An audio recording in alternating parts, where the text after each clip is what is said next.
Halo sahabat semua. Terima kasih sudah hadir dan meluangkan waktu di channel ini. Pada video kali ini, kita akan membawakan sebuah kisah yang begitu menyayat hati, dengan judul Istri Mengaku Suaminya Telah Meninggal Demi Selingkuhan, Kebohongan yang Menghancurkan Keluarga. Ini adalah cerita tentang pengkhianatan, kebohongan, dan penyesalan yang datang terlambat. Tentang seorang istri yang memilih mengubur nama suaminya sendiri demi cinta terlarang. Dan tentang seorang anak yang harus kehilangan ayahnya. Bukan karena kematian, melainkan karena kebohongan orang yang paling ia percaya. Sebelum kita masuk ke ceritanya, buat kalian yang baru mampir ke channel ini, jangan lupa untuk subscribe. Tekan tombol like jika kalian suka dengan cerita-cerita penuh makna seperti ini. Dan tuliskan pendapat kalian di kolom komentar. Dan yang paling penting, jangan lupa tekan tombol lonceng, agar kalian selalu mendapatkan notifikasi setiap kali channel ini mengunggah cerita terbaru. Semoga kisah yang akan kalian dengarkan hari ini bisa menjadi pelajaran, menguatkan hati, dan menjauhkan kita dari keputusan yang bisa melukai banyak orang. Selamat mendengarkan. Semoga hati kalian siap menerima ceritanya. Pagi itu tidak benar-benar hujan, tapi udara terasa lembab dan berat, seperti menekan dada siapapun yang menghirupnya. Langit berwarna abu-abu pucat, menggantung rendah di atas rumah Rani, seolah ikut menunduk menyaksikan sesuatu yang tak seharusnya terjadi. Di teras rumah, Rani berdiri dengan tubuh kaku. Kakinya terasa dingin menapak lantai keramik, sementara tangannya terus meremas ujung lengan baju hitam yang sengaja ia pilih sejak subuh. Wajahnya pucat, bibirnya kering, dan matanya tampak sembab, hasil dari tangisan yang dipaksakan sejak malam tadi. Satu persatu tetangga mulai berdatangan. Ada yang baru pulang dari pasar, ada yang masih membawa sapu, ada pula yang menghentikan motornya tepat di depan pagar. Mereka saling bertukar pandang, membaca gelagat aneh dari wajah Rani yang biasanya ramah, kini tertutup duka yang berat. Seorang ibu tetangga mendekat pelan, suaranya direndahkan. "Rani, kenapa rumahmu ramai begini, Nak?" Rani menarik napas dalam-dalam. Dadanya naik turun dengan cepat. Tenggorokannya terasa perih, seolah ada sesuatu yang mengganjal dan menolak keluar. Ia menunduk sebentar, lalu mengangkat wajahnya. Matanya berkaca-kaca, rahangnya bergetar. "Suami saya." Suaranya patah. Ia berhenti, menelan ludah. "Mas Hadi meninggal dunia." Kalimat itu jatuh begitu saja, pelan tapi menghantam. Seperti batu kecil yang dilempar ke air tenang, lalu menciptakan gelombang kejut yang tak bisa ditahan. Beberapa tetangga refleks menutup mulut. Ada yang langsung mengucap istighfar. Seorang bapak menggeleng pelan. "Tak percaya." "Meninggal kenapa, Rani?" tanya seseorang dari belakang. Rani memejamkan mata sebentar. Dalam kepalanya, bayangan Hadi muncul jelas. Senyumnya kemarin malam. Suaranya yang masih hangat di telepon.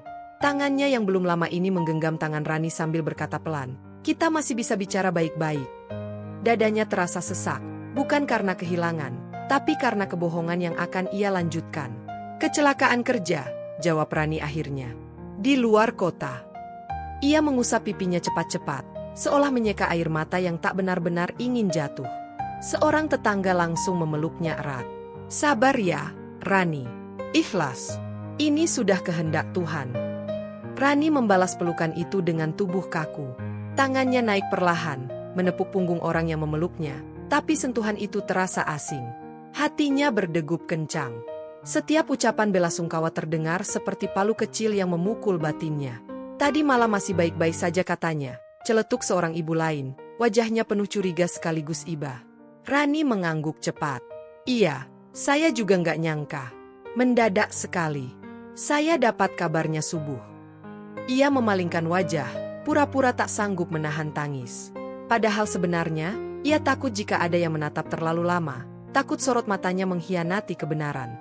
Angin berembus lebih kencang, membuat dedaunan berdesir, menambah kesan muram di halaman itu. Tak lama kemudian, kabar itu menyebar lebih cepat dari langkah kaki manusia. Orang-orang berdatangan, membawa kursi plastik, membawa air mineral, membawa wajah-wajah penuh simpati. Rani duduk di kursi paling depan, kepalanya tertunduk. Dari kejauhan, rumahnya terlihat seperti rumah duka sungguhan. Namun di dalam dada Rani, bukan kesedihan yang menguasai, melainkan ketakutan. Ketakutan akan satu hal yang terus berputar di kepalanya sejak ia mengucapkan kalimat itu tadi. Bagaimana jika Hadi muncul sekarang?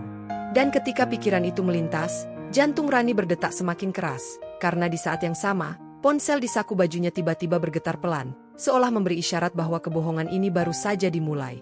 Malam turun perlahan, membawa hawa dingin yang menusuk hingga ke tulang. Lampu-lampu di rumah Rani menyala terang, jauh lebih terang dari biasanya, seolah ingin menutupi gelap yang bersembunyi di dalam hati penghuninya. Karpet digelar di ruang tamu, kursi plastik disusun rapi, dan aroma kopi hitam bercampur dengan bau kemenyan yang samar. Suara langkah kaki dan bisik-bisik doa memenuhi udara, menciptakan suasana hikmat yang tampak begitu nyata. Di dinding ruang tamu, sebuah foto Hadi terpajang. Foto lama. Wajahnya tersenyum, tampak sehat dan hidup, tapi kini dibingkai dengan pita hitam di sudutnya. Setiap kali mata Rani tanpa sengaja melirik ke arah foto itu, dadanya seperti diremas. Bibirnya bergetar, bukan karena sedih, melainkan karena rasa bersalah yang semakin berat. Rani duduk di barisan depan bersama keluarga. Tubuhnya condong ke depan, kedua tangannya saling menggenggam erat di pangkuan. Jemarinya dingin dan sedikit berkeringat. Di sebelahnya, ibunya mengusap-usap punggung Rani pelan. "Yang sabar, nak. Kamu kuat, ya," bisik sang ibu dengan suara parau. Rani mengangguk kecil tanpa menatap. "Iya, Bu." Kalimat itu keluar otomatis, tanpa makna. Di telinganya, suara orang-orang mulai membaca doa. Ayat demi ayat mengalun, tenang dan teratur. Biasanya, doa-doa itu menenangkan. Tapi malam ini, setiap lantunan terdengar seperti penghakiman. Rani menunduk lebih dalam, pundaknya naik turun, memaksakan Isa agar tampak meyakinkan. Seorang tetangga mendekat, membawa segelas air. "Minum dulu, Rani." Dari tadi kelihatan lemas. Rani menerima gelas itu dengan tangan gemetar. "Terima kasih." Air itu nyaris tak terasa saat melewati tenggorokannya. Yang terasa justru ingatan. Suara Hadi. Tertawa kecilnya saat duduk di ruang yang sama, memimpin doa, menatap Rani sambil bercanda. "Kamu jangan bengong," doanya diikuti. Kenangan itu membuat matanya panas. Kali ini, air mata benar-benar jatuh, tanpa perlu dipaksa. Di sudut ruangan, beberapa orang membicarakan Hadi dengan nada lirih. Orangnya baik, jarang ngomel. Iya, kasihan Rani, ditinggal masih muda. Anaknya masih kecil lagi. Setiap kalimat itu menusuk. Rani ingin berdiri dan berteriak bahwa semua ini bohong. Bahwa orang yang mereka doakan masih bernapas, masih hidup, masih menunggu. Tapi lidahnya keluh. Ia hanya bisa menunduk, membiarkan doa-doa terus mengalir untuk orang yang belum mati. Ketika doa selesai, suara amin menggema bersamaan. Rani mengangkat wajahnya perlahan. Matanya sembab, hidungnya merah, wajahnya terlihat seperti perempuan yang benar-benar kehilangan segalanya. Tak ada yang meragukan kesedihannya. Tak ada yang curiga. Namun di balik wajah itu, pikirannya melayang jauh. Ia membayangkan Hadi sendirian di tempat lain, mungkin menatap langit yang sama, mungkin merasakan dingin yang sama. Jantung Rani berdegup semakin cepat saat sebuah pertanyaan mengusik batinnya. Bagaimana jika doa-doa ini sampai kepadanya? Dan tepat saat Rani memikirkan itu, suara azan Isya berkumandang dari kejauhan, panjang dan menggema, membuat tubuhnya bergetar, seolah semesta sendiri sedang mengingatkan bahwa kebohongan ini baru saja diberkati oleh terlalu banyak orang. Malam di kota itu terasa lebih sunyi dari biasanya. Lampu-lampu jalan memantulkan cahaya kuning pucat di aspal yang basah oleh sisa hujan sore tadi. Di sebuah gang sempit, berdiri rumah kontrakan kecil dengan dinding kusam dan cat yang mulai mengelupas. Di dalamnya, Hadi duduk di tepi kasur tipis, punggungnya sedikit membungkuk, kedua tangannya menggenggam ponsel yang layarnya redup. Ruangan itu pengap, hanya ditemani suara kipas angin tua yang berdecit pelan, memecah kesunyian dengan ritme yang melelahkan. Pesan dari Rani masih terbuka di layar. Kalimatnya pendek, dingin, dan kejam. "Anggap kamu sudah mati demi kebaikan kita semua." Hadi membacanya berulang kali, seolah berharap kata-kata itu berubah, atau setidaknya kehilangan maknanya. Rahangnya mengeras, matanya menatap kosong ke depan. Tak ada air mata yang jatuh, hanya rasa perih yang mengendap lama di dada. "Jadi begini akhirnya," gumamnya lirih. Suaranya hampir tenggelam oleh bunyi kipas. Ia bangkit berdiri, melangkah pelan ke jendela kecil yang hanya menghadap tembok rumah sebelah. Hadi menyandarkan dahi di kaca, menarik napas panjang. Di luar, suara motor lewat sesekali, jauh dan tak peduli. Dunia tetap berjalan, seolah tak terjadi apa-apa. padahal baginya, hidupnya baru saja dihentikan. Ponselnya kembali bergetar. Pesan masuk. Bukan dari Rani, tapi dari nomor rumah. Hadi ragu sejenak sebelum mengangkat. Halo, suaranya serak. Di seberang, suara ibunya terdengar parau, penuh tangis yang ditahan. Hadi, kamu di mana? Nak. Jantung Hadi berdegup keras. Tangannya mencengkeram ponsel lebih erat. Bu, kenapa suaranya begitu? Ibunya terdiam sesaat, lalu menangis pecah. Kata Rani, katanya kamu. Kalimat itu tak selesai. Tapi Hadi sudah mengerti. Kakinya melemas. Ia duduk kembali di kasur, menutup mata erat-erat. Bu, dengar saya, katanya akhirnya, berusaha tenang. Saya masih hidup. Jangan bilang siapa-siapa. Tolong. Di ujung sana, tangis itu berubah jadi isak tertahan. Ya Allah, nak, kenapa jadi begini? Hadi menarik napas panjang. Demi Aldi, Bu. Demi anak saya. Saya nggak mau dia kena masalah. Saya yang pergi saja. Ibunya terdiam lama. Hanya terdengar napas berat dan suara air yang mungkin sedang diseka. Kamu yakin sanggup? Hadi tersenyum pahit, meski tak ada yang melihat. Saya harus sanggup. Panggilan itu berakhir dengan keheningan yang panjang. Hadi meletakkan ponsel di samping kasur, lalu menunduk, kedua tangannya menutup wajah. Bahunya bergetar. Kali ini, air mata akhirnya jatuh, membasahi celana lusuh yang ia kenakan. Tangisnya tanpa suara, seperti orang yang sudah terlalu lelah untuk menjerit. Di benaknya, wajah Aldi muncul. Senyum polos anak itu. Cara ia memeluk leher Hadi setiap kali Hadi pulang kerja. Dadanya kembali sesak. Ia berdiri, mengambil tas kecil yang berisi beberapa potong pakaian. Tak banyak yang ia miliki lagi. Hidupnya kini tinggal barang bawaan. Sebelum keluar, Hadi menatap ruangan sempit itu sekali lagi. Mulai malam ini, aku mati, bisiknya pada dirinya sendiri. Ia melangkah keluar, mengunci pintu kontrakan dari luar. Saat ia berjalan menjauh menyusuri gang gelap itu, hujan kembali turun rintik-rintik. Setiap tetesnya terasa seperti perpisahan yang pelan tapi pasti. Dan di bawah cahaya lampu jalan yang redup, Hadi berhenti sejenak, menatap ponselnya, bertanya dalam hati apakah suatu hari nanti anaknya akan tahu bahwa ayahnya sebenarnya tidak pernah pergi. Pagi-pagi sekali, matahari sudah memantul di jendela rumah baru Rani. Cahaya masuk tanpa izin, menyentuh lantai marmer yang dingin dan licin, jauh berbeda dari lantai keramik rumah lamanya. Udara di dalam rumah ini terasa sejuk oleh pendingin ruangan yang menyala sejak malam. Rani berdiri di depan cermin besar di kamar, mengenakan gaun sederhana namun rapi. Rambutnya terurai halus, wajahnya tampak lebih segar. Tak ada lagi sembab berlebihan, tak ada lagi mata merah yang dipaksakan. Ia menatap bayangannya sendiri cukup lama. Senyum kecil terbit di sudut bibirnya, ragu-ragu, seperti orang yang masih belajar merasa bahagia. Tangannya merapikan kerah baju, lalu berhenti di dada, tepat di tempat jantungnya berdetak. Detaknya cepat, bukan karena cinta, melainkan karena kebiasaan baru yang masih terasa asing. Pintu kamar terbuka. Seorang pria masuk dengan langkah santai. Pakaiannya rapi, jam mahal melingkar di pergelangan tangannya.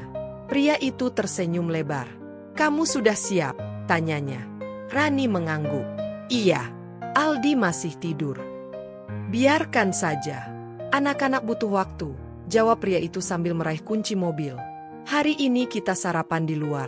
Kamu harus mulai menikmati hidup. Kalimat itu terdengar manis, tapi di telinga Rani, ada sesuatu yang kosong.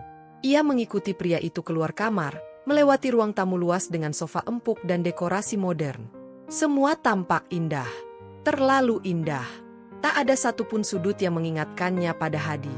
Dan entah mengapa, itu justru membuat dadanya terasa sesak. Di luar, mobil hitam mengilap sudah menunggu. Tetangga-tetangga baru menatap mereka dengan senyum ramah.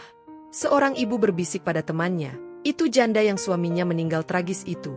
Ya, Rani pura-pura tak mendengar. Ia masuk ke mobil, duduk tegak, menatap ke depan. Saat mobil melaju, ia melihat bayangan rumah-rumah lama di kaca jendela, semakin menjauh, semakin kecil. Di restoran, pelayan menyambut hangat. Menu mahal tersaji. Rani mengaduk kopinya perlahan, memperhatikan uap yang naik dan menghilang. Pria di depannya terus berbicara, tentang rencana liburan, tentang bisnis, tentang masa depan yang katanya akan lebih cerah. Kamu nggak perlu mikir apa-apa lagi, katanya sambil tersenyum. Semua sudah selesai. Rani mengangguk. Iya. Namun di dalam kepalanya, satu kalimat lain berputar-putar. Semua belum selesai. Sama sekali belum. Siang itu, ponselnya bergetar. Pesan dari grup warga lama. Doa hari ke-7 untuk almarhum Pak Hadi jangan lupa hadir. Jari Rani membeku di atas layar. Napasnya tertahan. Ia menoleh ke pria di depannya yang sedang tertawa kecil karena candaan pelayan. Wajahnya tetap tenang, tapi di balik senyum tipisnya, Rani merasakan sesuatu yang dingin merayap perlahan. Kehidupan barunya terlihat sempurna dari luar, tapi di dalam hatinya, sebuah ketakutan tumbuh diam-diam, menunggu saat yang tepat untuk bangkit dan menagih harga dari kebohongan yang ia bangun sendiri. Sore itu langit berwarna jingga pucat, matahari menggantung rendah seolah enggan benar-benar pergi. Di halaman sekolah, suara anak-anak bercampur dengan derit pagar besi yang dibuka tutup. Aldi berjalan keluar sendirian, tas sekolahnya tampak terlalu besar untuk tubuh kecilnya. Langkahnya pelan, bahunya sedikit turun, seperti menanggung beban yang tak seharusnya dipikul anak seusianya. Di dekat gerbang, Rani berdiri menunggu. Ia melambaikan tangan, tersenyum, senyum yang rapi dan terlatih. Aldi melihatnya, tapi tak segera berlari seperti dulu. Ia mendekat perlahan, matanya menatap wajah ibunya dengan tatapan yang penuh pertanyaan. Bu, katanya pelan, hampir berbisik. Teman-teman bilang, kalau orang meninggal itu nggak bisa balik lagi. Ya, Rani tersentak. Senyumnya membeku sesaat sebelum ia berjongkok agar sejajar dengan wajah anaknya. Tangannya meraih bahu Aldi, menggenggamnya agak terlalu erat. Iya, nak, jawabnya cepat. Kenapa nanya begitu? Aldi menunduk. Ujung sepatunya menggesek aspal. Aku mimpi ayah tadi malam. Ayah bilang dia kangen. Kata-kata itu membuat dada Rani terasa dihantam keras. Tenggorokannya tercekat. Ia memalingkan wajah sebentar, mengatur napas, lalu kembali menatap Aldi. Itu cuma mimpi, katanya. Suaranya lebih kaku dari yang ia sadari. Ayah sekarang sudah tenang. Aldi tidak menjawab. Ia hanya mengangguk kecil, tapi matanya tidak percaya. Dalam perjalanan pulang, ia duduk diam di kursi belakang mobil. Tangannya memeluk tas, kepalanya bersandar ke jendela. Rani sesekali melirik dari kaca spion, melihat bayangan wajah anaknya yang murung, dan rasa bersalah kembali merayap pelan. Beberapa hari kemudian, sore yang lain datang. Aldi pulang lebih lama dari biasanya. Rani mulai gelisah. Saat akhirnya Aldi muncul di ujung jalan, napas Rani lega, tapi hanya sebentar. Aldi, dari mana saja? Tanyanya, nada suaranya meninggi tanpa sadar. Aldi mengangkat wajahnya. Matanya berbinar aneh. Bu, tadi aku lihat ayah. Dunia seolah berhenti berputar. Rani merasa darahnya mengalir mundur. Jangan bercanda, katanya cepat. Kamu salah lihat. Aldi menggeleng kuat-kuat. Enggak salah. Ayah pakai jaket coklat. Dia berdiri di terminal. Dia lihat aku. Rani menggenggam lengan anaknya. Sudah, jangan ngomong begitu lagi. Namun malam itu, Aldi sulit tidur. Ia bolak-balik di ranjang, lalu bangkit dan mendekati ibunya yang duduk di ruang tamu. Bu, katanya lirih. Kalau ayah mati, kenapa wajahnya di terminal kelihatan sedih banget? Rani terdiam. Kata-kata itu seperti pisau kecil yang perlahan menusuk pertahanannya. Ia menatap wajah polos anaknya, yang menunggu jawaban dengan mata penuh harap. Dan di saat itu, Rani menyadari bahwa kebohongan yang ia tanam mungkin sudah mulai retak, karena seorang anak yang terlalu jujur untuk dibohongi telah melihat sesuatu yang seharusnya tak pernah ia lihat. Terminal sore itu ramai oleh suara mesin, klakson, dan teriakan kernet yang saling bersahutan. Bau solar bercampur dengan debu dan asap knalpot, membuat udara terasa panas dan sesak. Orang-orang lalu lalang dengan wajah lelah, sebagian menyeret tas, sebagian memeluk anak kecil, sebagian lagi tampak terburu-buru mengejar bus terakhir. Di tengah keramaian itu, Hadi berdiri kaku di dekat tiang besi yang catnya mengelupas. Jaket coklat lusuh menutupi tubuhnya, topi ditarik rendah menutupi sebagian wajah. Matanya menyapu setiap orang yang lewat, jantungnya berdetak tak karuan. Ia tidak berniat bertemu siapapun. Ia hanya ingin melihat dari jauh. Sekadar memastikan. Tapi langkah kecil yang ia kenali itu membuat napasnya tertahan. Aldi berjalan di antara kerumunan, tas sekolah masih di punggung, matanya mencari-cari sesuatu dengan gelisah. Hadi refleks bersembunyi di balik tiang. Tangannya mengepal. "Jangan sekarang," bisiknya. "Jangan di sini." Namun Aldi berhenti. Pandangannya tertuju tepat ke arah Hadi. Mata kecil itu membesar. Kakinya melangkah pelan, ragu-ragu, lalu berhenti beberapa langkah dari Hadi. "Ayah." Satu kata itu membuat dunia Hadi runtuh. Ia menoleh perlahan. Wajahnya yang ia sembunyikan tak lagi penting.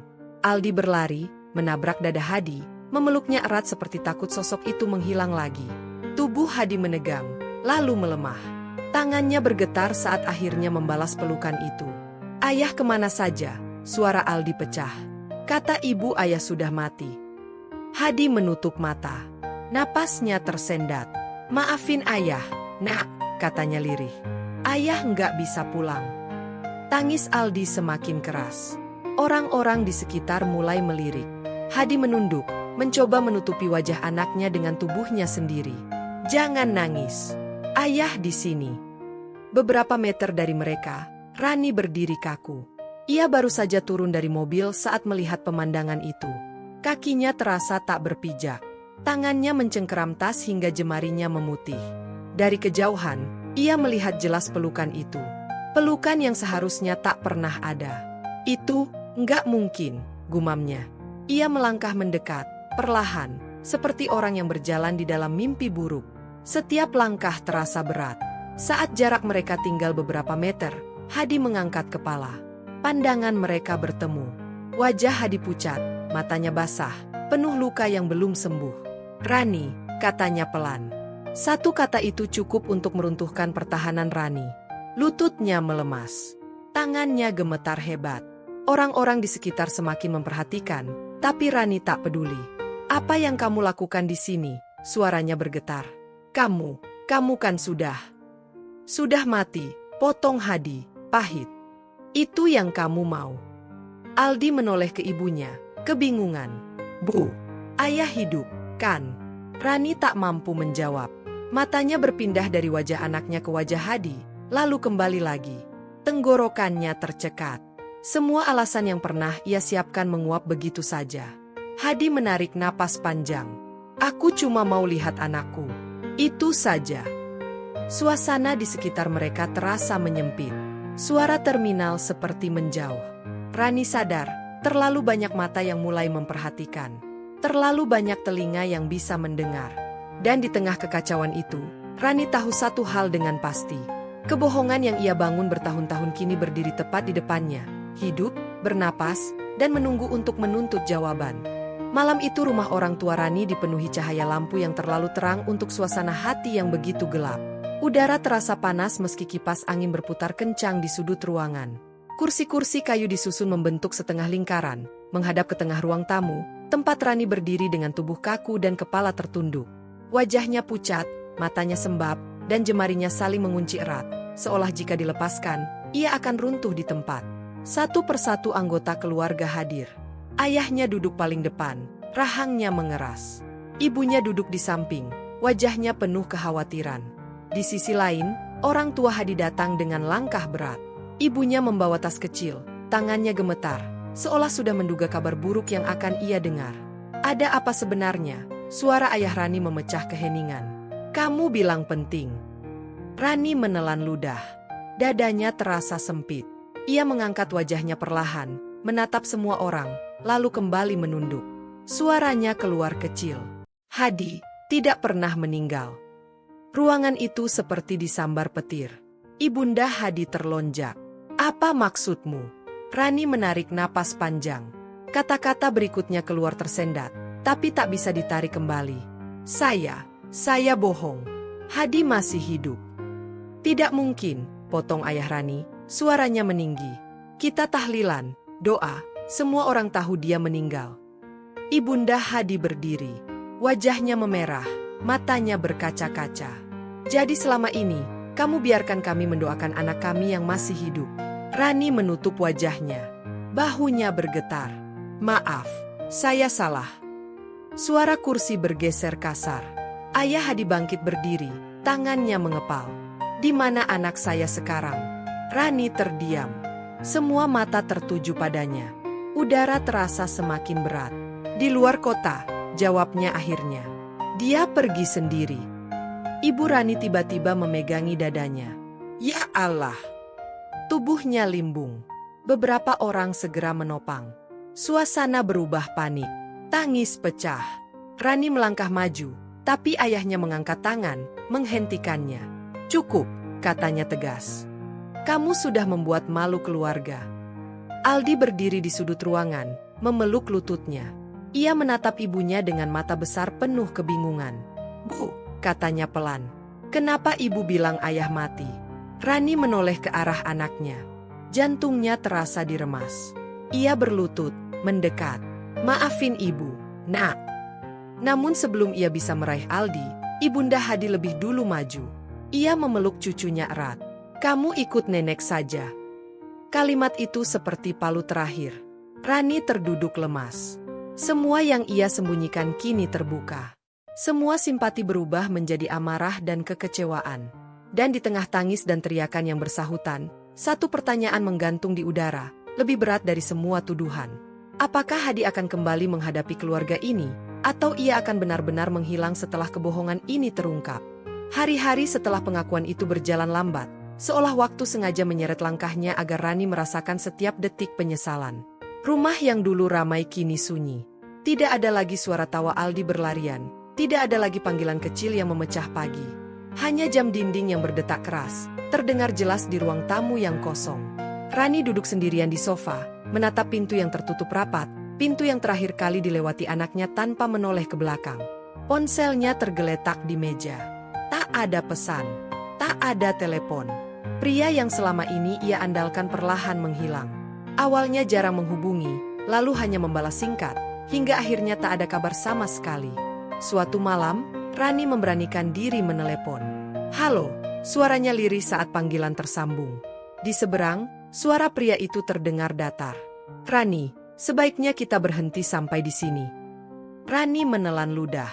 Kenapa kamu bilang akan bertanggung jawab? Aku nggak mau terlibat masalah keluarga orang, jawabnya cepat. Ini sudah terlalu besar. Sambungan terputus. Rani menatap layar gelap itu lama. Dadanya sesak. Tawa pahit keluar tanpa ia sadari. Semua janji yang dulu terdengar indah kini runtuh seperti debu. Beberapa hari kemudian, ia datang ke rumah orang tua Hadi. Langkahnya ragu saat berdiri di depan pagar. Pintu terbuka, tapi yang menyambut bukan pelukan, melainkan tatapan dingin. Ibunda Hadi berdiri tegak, wajahnya kaku. Ada apa lagi? Tanyanya tanpa basa-basi. Saya mau ketemu Aldi, kata Rani, suaranya bergetar. Saya ibunya. Ibunda Hadi menggeleng pelan. Anak itu butuh tenang. Kamu sudah cukup melukainya. Rani menunduk. Air matanya jatuh ke tanah. Tolong, saya menyesal. Tak ada jawaban. Pintu ditutup perlahan. Bunyi kuncinya terdengar lebih keras dari seharusnya.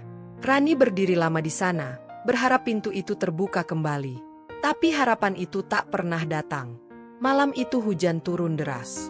Rani berjalan pulang sendirian, tubuhnya basah kuyup. Setiap langkah terasa berat. Ia berhenti di tengah jalan, menatap langit gelap, lalu tertawa kecil yang berubah menjadi tangis. Untuk pertama kalinya, ia benar-benar merasa kehilangan. Bukan kehilangan yang diumumkan, bukan kehilangan yang dipentaskan, tapi kehilangan yang nyata dan menyakitkan. Di rumah, ia duduk di lantai, memeluk lututnya sendiri. Aku sendiri, bisiknya. Tak ada yang menjawab.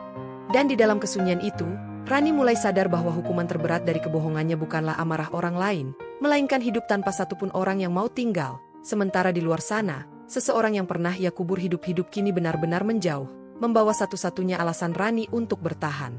Pagi itu udara terasa sejuk, langit bersih setelah hujan semalaman. Di depan rumah orang tuanya, Hadi berdiri dengan satu tas di tangan. Tas itu tidak besar, isinya hanya pakaian seadanya dan beberapa dokumen penting. Wajahnya terlihat lebih tirus, matanya cekung oleh kurang tidur, namun sorotnya tenang, seperti seseorang yang telah mengambil keputusan yang tak ingin ia tawar lagi. Di dalam rumah, Aldi duduk di kursi kayu, kakinya bergoyang pelan. Tangannya memegang mainan kecil yang dulu sering dimainkan bersama ayahnya. Ia menatap Hadi dengan mata berkaca-kaca. Ayah mau pergi lagi, tanyanya pelan. Hadi berjongkok, menatap wajah anaknya, mengusap rambutnya lembut. Iya, nak. Tapi kali ini ayah ajak kamu. Aldi mengerjap. Kita nggak pulang ke ibu. Hadi terdiam sejenak. Napasnya tertahan. Ia memilih kata-kata dengan hati-hati. Untuk sekarang, kita tinggal sama nenek dulu. Ayah mau kamu aman. Tenang. Aldi mengangguk, meski jelas ia tak sepenuhnya mengerti. Ibu marah sama ayah. Hadi tersenyum tipis. Bukan marah. Cuma, sama-sama capek. Ibunda Hadi berdiri di ambang pintu, menatap mereka dengan mata basah. Kamu yakin mau pergi sejauh itu? Tanyanya. Hadi mengangguk. Saya sudah dapat kerja di kota lain. Saya nggak mau Aldi dengar omongan orang terus. Ibunda Hadi menarik napas panjang. Hati-hati di jalan. Jangan lupa pulang. Hadi tersenyum kecil. Insya Allah. Sebelum melangkah pergi, Hadi berhenti sejenak. Ia menatap rumah itu, lalu menoleh ke arah jalan, seolah menunggu seseorang yang tak pernah datang. Tidak ada Rani. Tidak ada perpisahan. Tidak ada kata terakhir. Ayah, panggil Aldi tiba-tiba. Kalau ibu nyari kita, ayah bilang apa? Hadi menelan ludah. Bilang saja. Ayah sayang sama ibu, tapi ayah harus jaga kamu. Aldi memeluk ayahnya erat. Hadi membalas, memejamkan mata, menahan perasaan yang mengalir deras di dadanya. Ia tahu, dengan langkah ini, ia menutup satu pintu dan membuka pintu lain yang belum ia kenal. Mereka berjalan menjauh, menuju halte, menuju hidup baru. Dari kejauhan, matahari mulai naik, menyinari jalanan yang basah. Hadi tak menoleh lagi ke belakang. Dan di saat yang sama, jauh di tempat lain, Rani terbangun dari tidur gelisahnya, merasakan kekosongan aneh di dada, seolah sesuatu yang sangat penting baru saja pergi untuk selamanya, tanpa pernah sempat ia ucapkan kata maaf. Sore itu hujan turun pelan, nyaris seperti gerimis, membasahi halaman rumah yang kini terasa terlalu besar untuk ditinggali sendiri. Rani duduk di ruang tamu, di sofa yang dulu selalu ia anggap nyaman. Kini sofa itu terasa dingin. Sunyi. Tak ada suara langkah kecil Aldi, tak ada suara televisi yang biasanya menyala sekadar menemani. Hanya suara hujan yang jatuh berulang-ulang, seperti ketukan lembut yang mengingatkan pada sesuatu yang tak bisa diulang. Di depannya, sebuah album foto terbuka. Rani menatap satu persatu gambar lama. Wajahnya sendiri yang tersenyum di samping Hadi. Foto mereka di depan rumah kecil dulu, saat hidup terasa sederhana tapi jujur. Jemarinya menyentuh foto itu, perlahan, seolah takut merusaknya. Dulu aku bahagia, bisiknya. Atau aku cuma lupa bersyukur. Ia tertawa kecil, getir. Air mata jatuh, membasahi halaman album. Rani menyeka pipinya, tapi tangis itu tak mau berhenti. Dadanya terasa kosong, bukan karena ditinggal mati, tapi karena ditinggal pergi oleh orang-orang yang masih hidup. Ponselnya bergetar.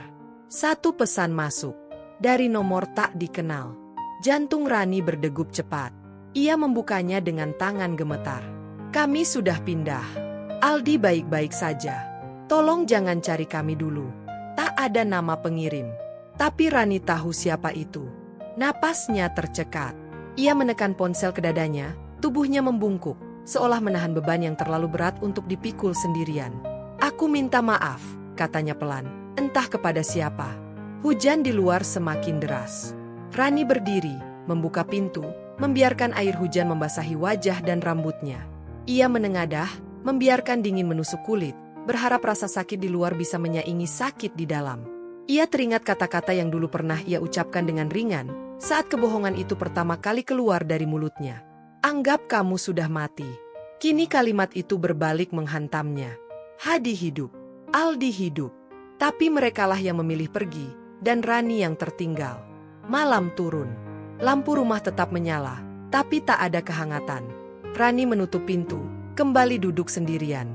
Di cermin, ia melihat pantulan dirinya sendiri. Mata lelah, wajah penuh penyesalan. Ia menyadari satu hal yang tak bisa ia sangkal lagi. Ia memang pernah mengubur nama suaminya.